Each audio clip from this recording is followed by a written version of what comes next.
ngiyabavumela nalabo abafakazayo. Iqiniso lelo baba. Ngiyabonga baba, ngiyabonga kakhulu. Bonga iy'nkonzo zonke. Engikubonga kakhulu, ngibonga ukuthi asilambi. Siyadla nje zonke iy'nsuku, siyadla nje, siyadla. Akukho ukuphumula, siyadla nje. Ngiyabonga kwaMsikande noMamsikande. Hhayi, qhubekani niphambili. uJesu Kristu inkosi. uJesu Kristu inkosi baba. Ngiyabingelela entabeni yendlu kaJehova kuyaboneka ngasekhaya lezwi.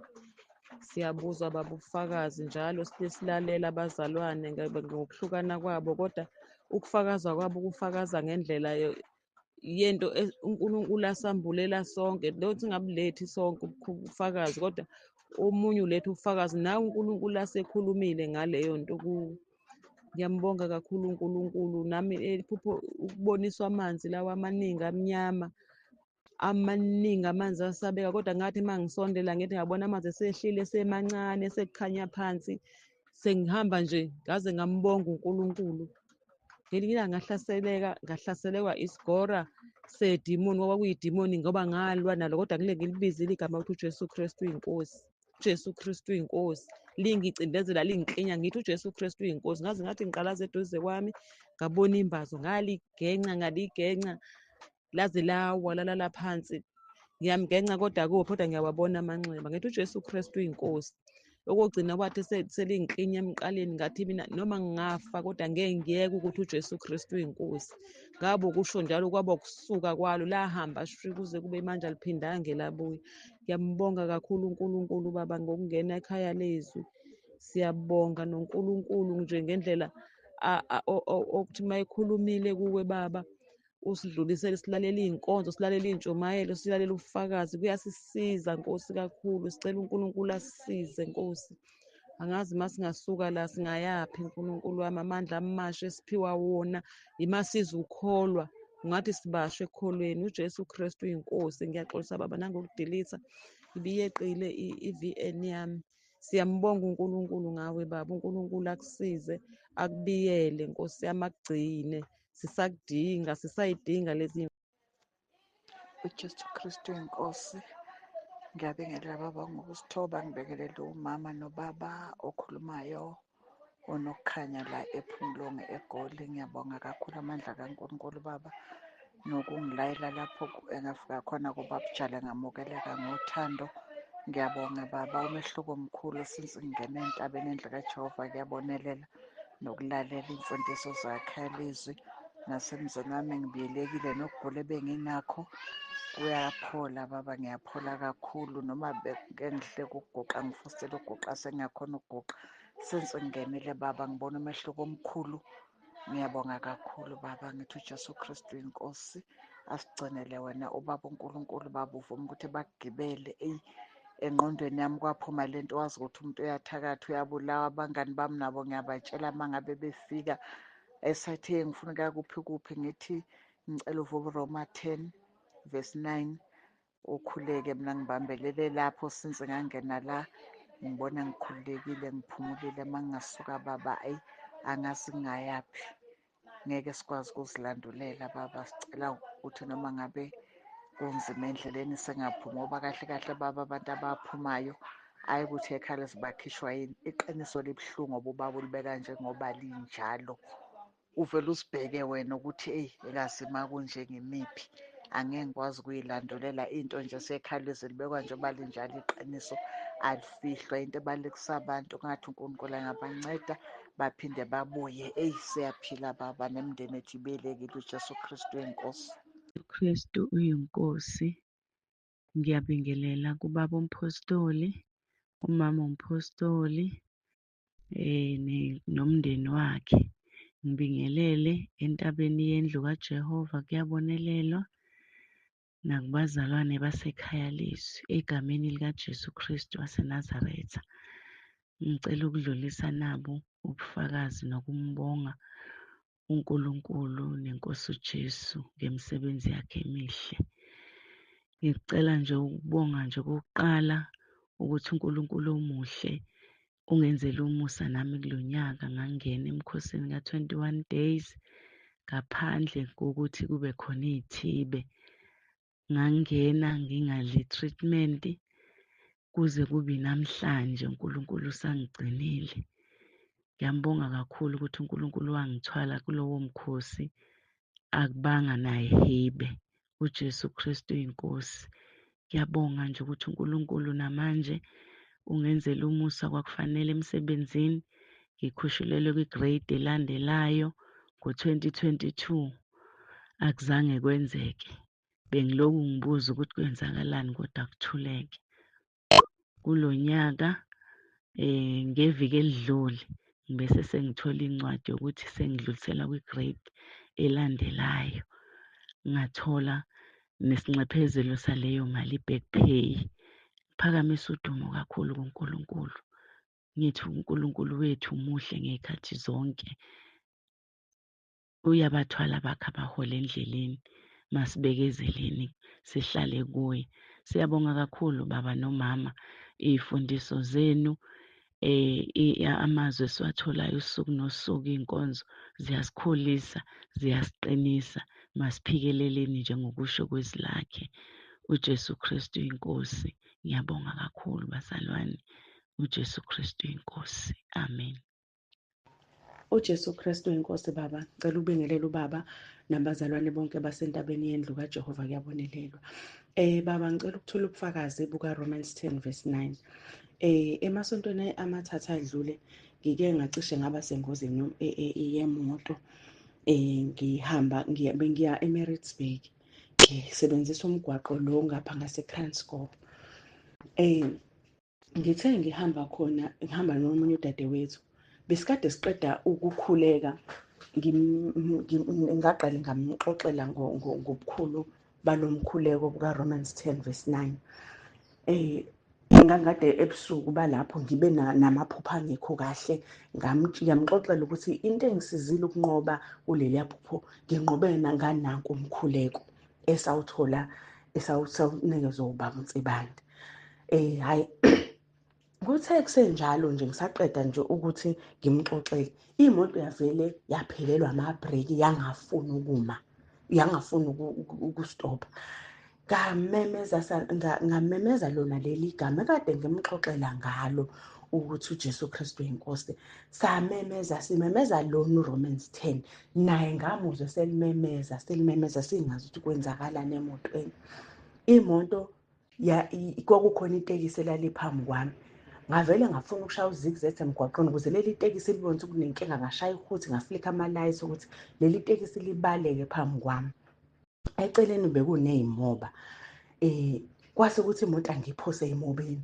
Kodwa ingqondo yangasuka ekuthenini ngimemeze uRomans 10. Ngalimemeza baba leli gama lesi sivumo sasimemeza. Kwaze imoto ngayibona isizehlisela yona amabhreki. Angazi ukuthi kwenzakala. Yavele yazehlisela yona. Ngakhumbula ukuthi anginyuse i-handbrake.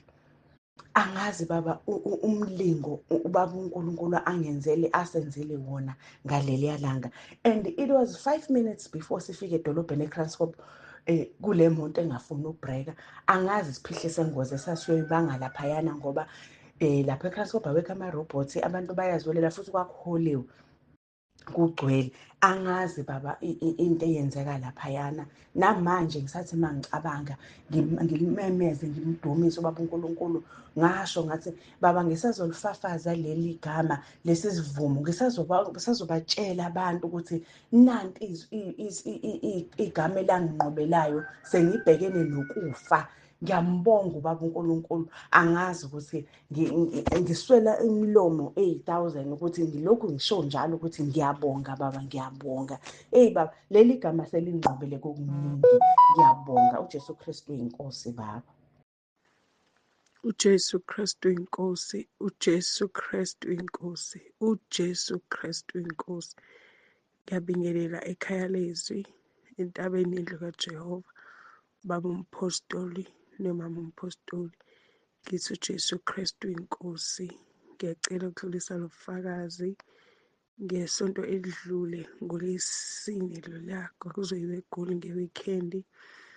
Lalela inkonzo yantambama, baba wathandaza wathi ogulayo uyasinda manje. Ngangihlaselwe inyawo, sivuvukela amaqakala, zibuhlungu ngale ndlela. Ngalalela lowo mkhuleko, ngakusasa iy'nyawo zaphela zangcono kuze kube namhlanje y'phinde ngazavuvukala.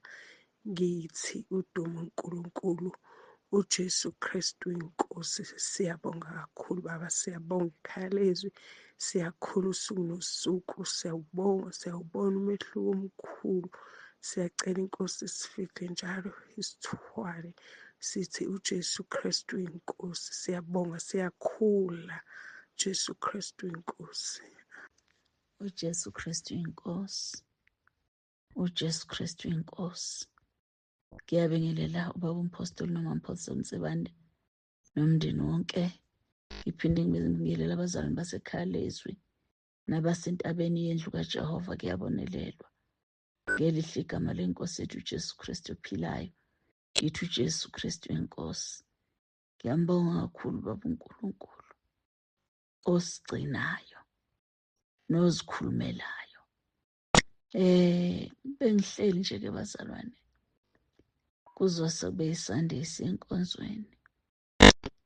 Sengiyafunda-ke nje izwi lokulala khona lapho ngabo-10 bese after 10 ngisahleli ngafike lokukhathalanyana engathi ngithi kuma kancane ngahlala.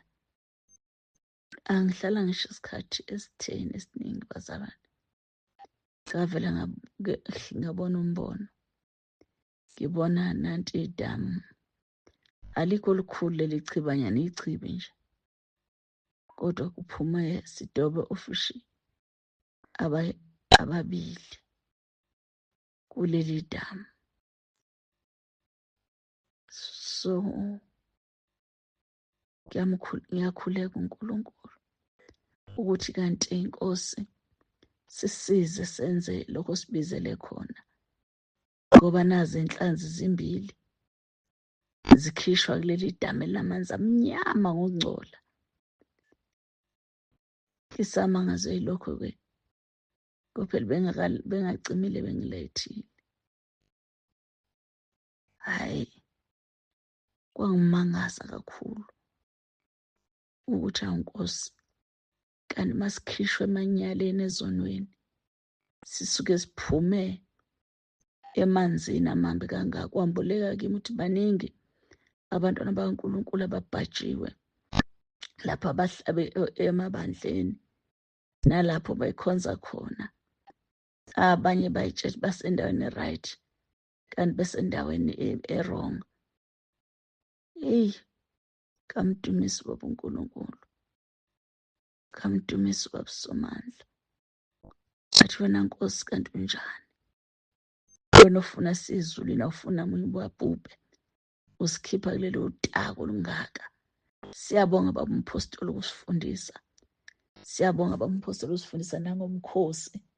Sibonga nezwi. Sibonga ukukhuzwa nokufundisa ukubaleka kongenisa abantu emkhosini nokuvuma izono. Ngithi uJesu Kristu inkosi. uJesu Kristu inkosi. Ngibingelela ubaba, ngibingelela uma, ngibingelela abazalwane bonke abasentabeni yendlu yaJehova. Kuyabonelelwa. Ngibingelele nabazalwane ekhaya lezwi. Ngithi uJesu Kristu inkosi. Ngiyacela nje ukuthula ubufakazi. Kuthe ngalesikhathi ubaba emenezela umkhosi wangoJanuwari wa-21 days, benginomntwana enenyanga ezimbili, ngibelethe ngumthungo encela ibele. Kodwa abazalwane uthe ubaba ewumemezela nganquma nami ngathi ngizongena. Emva kwalokho ngisanqumile ngagula, ngaphathwa yilokhu, kube ngcono lokhu ngiphathwe yilokhu, kodwa ngale ngithe ngizongena emkhosini. Ngamandla kaNkulunkulu ngangena ngaze ngawuqeda lo 21 days. Umntwana encela, umntwana wangaba nalutho, saphila kwaze kwaphela isikhathi esinqunyiwe. Engikushoyo bazalwane, ngithi asikho isizathu sokungamlaleli uNkulunkulu, noma ngathi ukusiphi isimo, kodwa uNkulunkulu uyalalelwa ngoba asikho isizathu ongasibeka phambi kwakhe ukuthi nganginomntwana ngangigula ngoba ushilo yena ukuthi akahlulwa yilutho okwethu nje ukumthemba.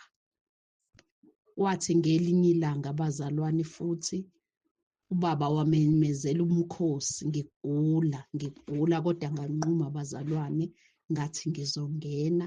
Ngangena abazalwane wangithwala uNkulunkulu kuthema kuphela u2 days ima ngikhumbula ukuthi hawu kambe bengigula. Ubufakazi bami bulapho ukuthi uNkulunkulu asimlaleleni ey'ntweni zonke ngoba yena uthe akahlulwa yilutho. uJesu Kristu inkosi bangcwele ngiyabonga. uJesu Kristu inkosi. Ngiyabingelela mama nobaba Sibande nasekhaya lezwi nasentabeni indlwajehova ngiyabonelelwa. Baba kube khona mistake engikwenzile nje khona manje ngithi ngiyakhuluma ngadelete ngixolele kakhulu. Ngibonga baba iy'nkonzo lezi bezikhona eMthongathi nase Deep Clove baba bengizilalela.